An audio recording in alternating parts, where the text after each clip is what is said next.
Men mana Rahima Muhammadjon milliy pichoq ustasi, mana bunday pichoqlarni qilib yetishtirib tayyorlaydigan usta, pichoq usta.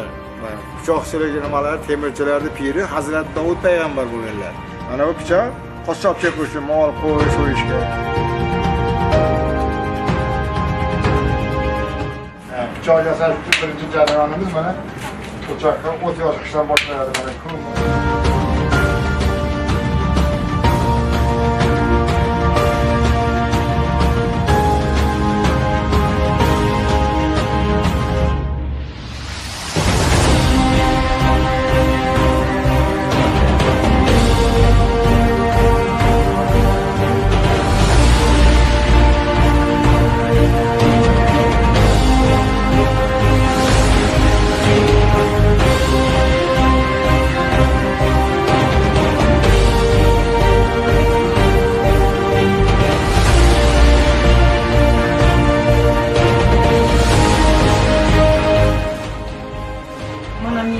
Shogird qizaloqlarim.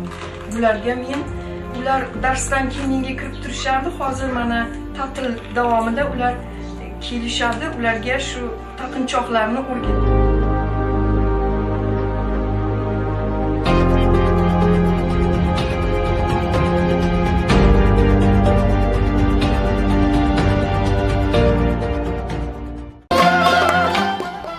Sirdaryo viloyati Opoltin tumanidagi Ahillik mahallasida yashayman.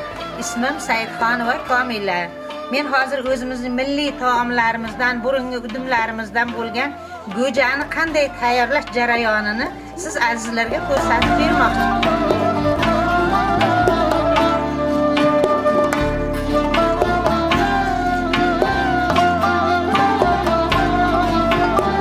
Ana shunday qaynash davomida alovni sal susaytiramiz.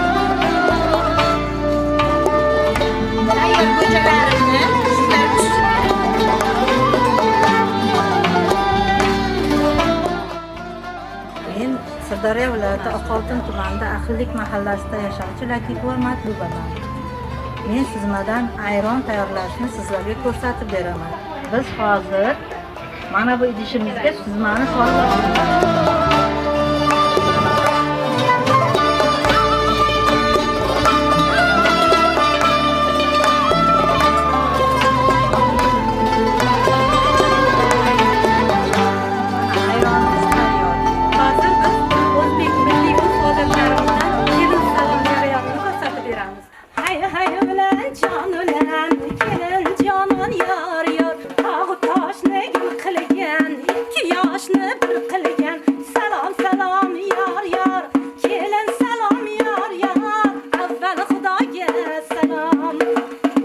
Milliy laparlarimizdan Durma nomli ashulamizni, laparimizni sizlarga aytib beramiz.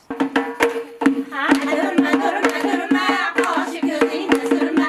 Durma, durma, durma, qoshi ko'zingni surma.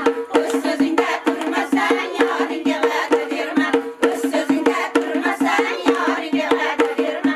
Mana men yonimda o'tirgan shogirdlarim, chevaralarim, mana shularga chanqovuzni chalishni o'rgatyapman.